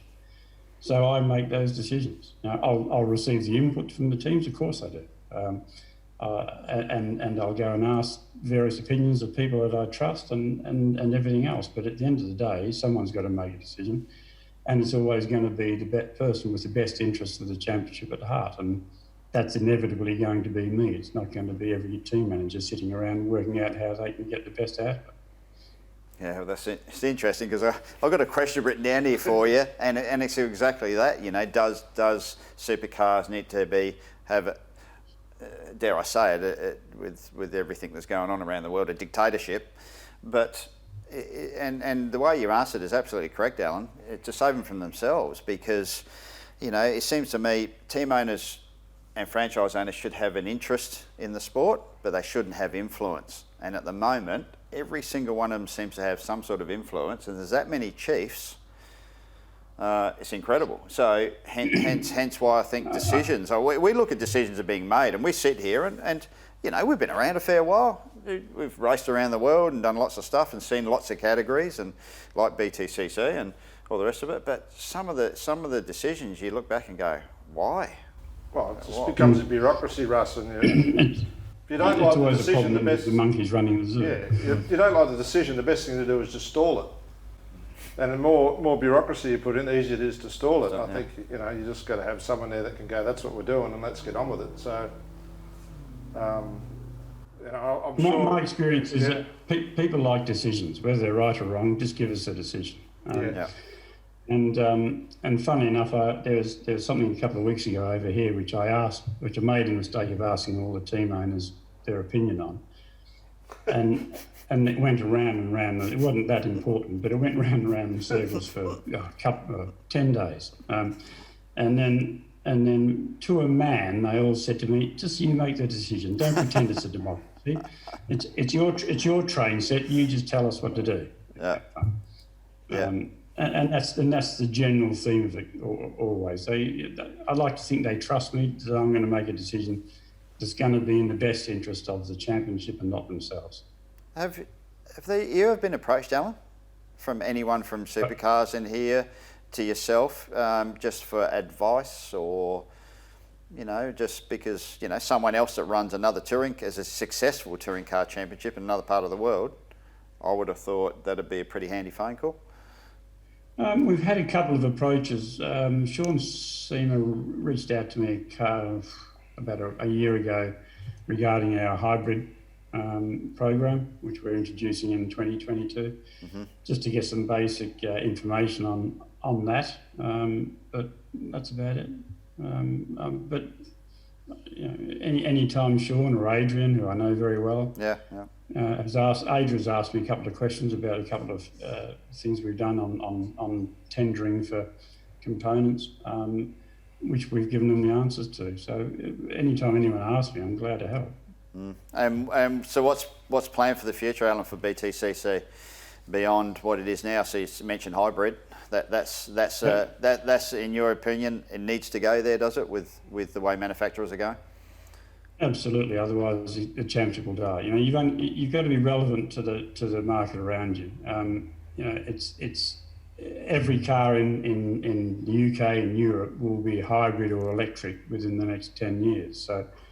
And I think there's a government mandate that every car has to have some form of electrification, so hybrid or electric, by 2025. So you can't ignore it, and you've got to make it work for you. So we looked at it, and I looked at it, and again, I've got to say the teams weren't totally supportive of it. A few teams were, but a lot weren't, because no one wants to spend money. But you either have to spend the money and go forward, or you just die. So I came up with a plan of adding hybrid to the cars, but under certain circumstances. It's got to be cheap, and it's got to be a performance-related item. It's not just for window dressing or greenwashing. So we put it out to tender, and I came up with a list of things that I want from the hybrid unit. Push to pass, push to defend, all this sort of stuff. Okay. You have to motor down the pit lane on electric power, but it's a performance edition, so it doesn't. So our hybrid unit, which we developed with Cosworth, goes onto each car, and it goes onto the gearbox of the car, so it doesn't change the engine note or anything like that, because you don't want to get involved in, because people have seen what happened to Formula One, and they started whacking hybrid onto Formula One, and it sounded like vacuum cleaners. Yeah. So we said there's got to be no change on the engine note. There's got to be no change to that aspect. The punter wouldn't tell it's got hybrid until the person presses the button, and then the electrical boost comes into it. But there's an article in Race Tech Engineering, a magazine over here, that just said it's the world's cheapest competition hybrid. The way we've been able to do it is something I'm really, really proud of. Okay. So it's a fully leased unit, battery and hybrid, and the teams will pay £2,000 a race meeting to run it as a hybrid. That's their cost. They couldn't turn that into some sponsorship opportunity. Yeah, cheap performance. Yeah. Yeah, it is. And the boost is the amount of performance you give is variable, but it'll give a car 15 seconds a lap of a push to pass or push to defend, and that'll give them around about a 40 horsepower boost, so about a 10% boost. Okay. That's enough. And that's enough. And you don't want something that's just going to press a button and make it easy for people to get past, but it's just it's something you can use, as I said, to attack or defend. Yeah. And for the teams to get that and have that as a fully maintained lease, so they have technical assistance at all the tracks. Cosworth give it to them. They fit into the car. We've done all the development, and they take it away at the end of the year, service it, repair it, the whole thing. $20,000 for the year, $2,000 a race meeting. Wow, it's a bargain. Good deal. That's a good deal, isn't it? It's an Alan Gow deal. It's a great deal. Just get shit done, mate.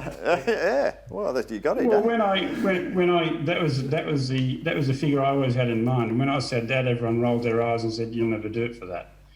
And then you put the tenders out, and you know what? We did, and I'm really proud of that. Yeah, absolutely. And hey, one thing I wanted to talk about was TCR, which everyone thinks is the greatest thing in the world, but you managed to stick to your own regulations. Yeah, our regulations were there before TCR came along. But there wasn't. And TCR regulations we didn't like for a number of reasons. One is TCR is only front wheel drive. Yes. So we have front and rear wheel drive, and if you don't, so you get rid of BMWs of this world and Subarus and everything else once you start putting it into just front wheel drive, and also we had we wanted hybrid, and TCR were never going to go hybrid, so for that reason it made no sense at all for us to swap over to TCR, and it would have cost the teams a lot of money for no benefit. And the other one was your control engine that you introduced. Was that? Yeah. That was for me when I looked at it, was a way of getting teams in there without spending a lot of money. And is that still? So people still using that engine? Yeah, half the grid use that engine. So when we introduced our regulations, we call them NGTC, which stands for New Generation Touring Car, but they're not new generation anymore. Yes. So when we introduced that, we ended up with an engine formula which you can build your own engine to, or if you're a team that can't afford an engine program, then you can use the TOFA engine, which is sort of supplied by a company called Swindon, and actually we've now just done a new tender, and that engine will now be built by M Sport, who do the World Rally, Ford World Rally cars. So you can lease that engine from them, and that engine is the gold standard. And what I mean by that is the engine from which all the other engines have to comply with. So there can be, all engines out there have to be within plus or minus 1% of each other. So the biggest variation you have is 2% in engine performance. And the TOFA engine is the engine by which we gauge that 1 or 2% variation. And that's fully maintained lease again.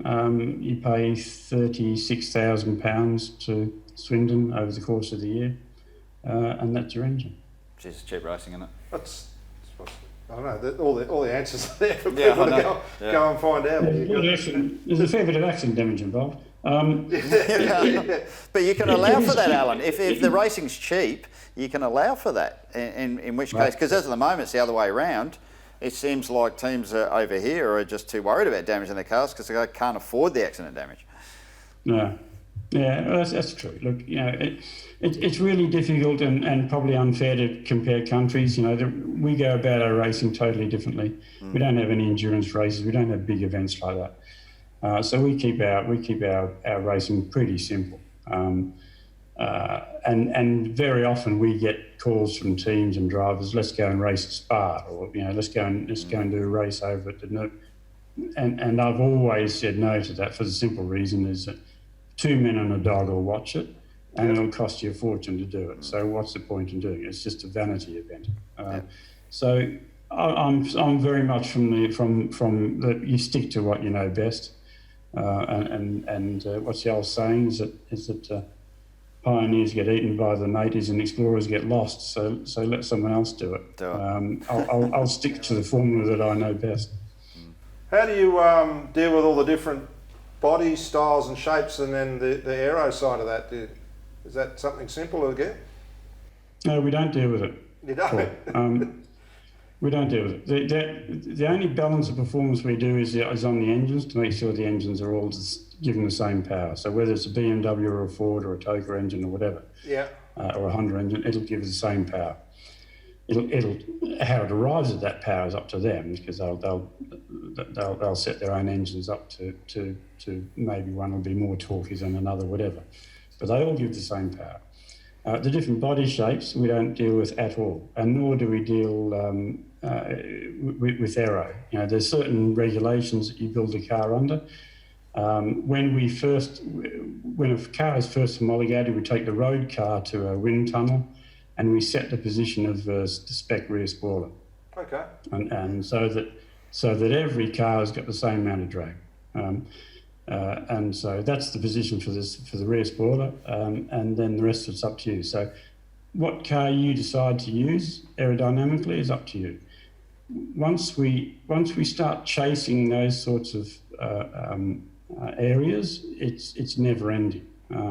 So we just leave it to that. But don't forget, we have success ballast in our racing. So we equalise, all those sort of things are equalised anyway by the use of success ballast. Right. Meaning one car can't be too much better than any other car because it just gets a lump of lead on it. And a lot of people, when we first introduced that, a lot of people were going, "Oh, that's a bit unfair." Well, what do you think they do in horse racing? That's success ballast. It's only to make sure that the same car doesn't win all the time. Any inequalities in a car are always figured out by the success cars. And if a car is more aerodynamic than anything else, but is a bit of a shit heap in all other areas and is down the back, then who cares? No one cares about how aerodynamic that car is if you're always running in 15th or 16th. Leave it alone. Sounds like everything you base the category around is about one thing, Alan, and that's entertainment. And that's what it should always be about. We've never pretended the BTCC is anything other than an entertainment formula, you know. And the other thing I do is that when we want to look at making changes to the way we do things, we never ask our supporters. We always ask the audience we're not getting. So the worst thing you can do is ask people that are fans what you should do, because you'll just get driven down a road you don't want to go down, because they'll start giving you all sorts of complex answers. So whenever we do surveys, we always survey people that don't watch BTCC to find out what they want to watch, why they would watch it, and then we'll deliver that. Pretty good formula. You should write a book one day, mate. How to make racing great again. Hey, Alan, it's been great. I mean, that's why I've been hanging out to, or we have been hanging out to interview you, because and get your thoughts on what it's all about, because we're all in love with motorsport and we want to see it successful, but we hate to see it when it's not going down the right path. So that's why it's been very enlightening talking to you. So appreciate it. And hope you're travelling all right over there amongst all the mayhem that's going on in the world. Yeah, it's a really weird time, but you know, we're fortunately we're out of lockdown now. That doesn't mean we won't go back into it again, because we could have a second spike too. But you know, we're starting to get a bit of normality back, and you know, it's just been such a weird year. I'll be glad when this one's finished. Oh yeah, you and me both. All right, next time you're in town, make sure you stop in. We'll shout you a beer. I will. Thanks, dude. Appreciate it. See you, buddy. you. Okay, that's great. Cheers. Thanks, mate.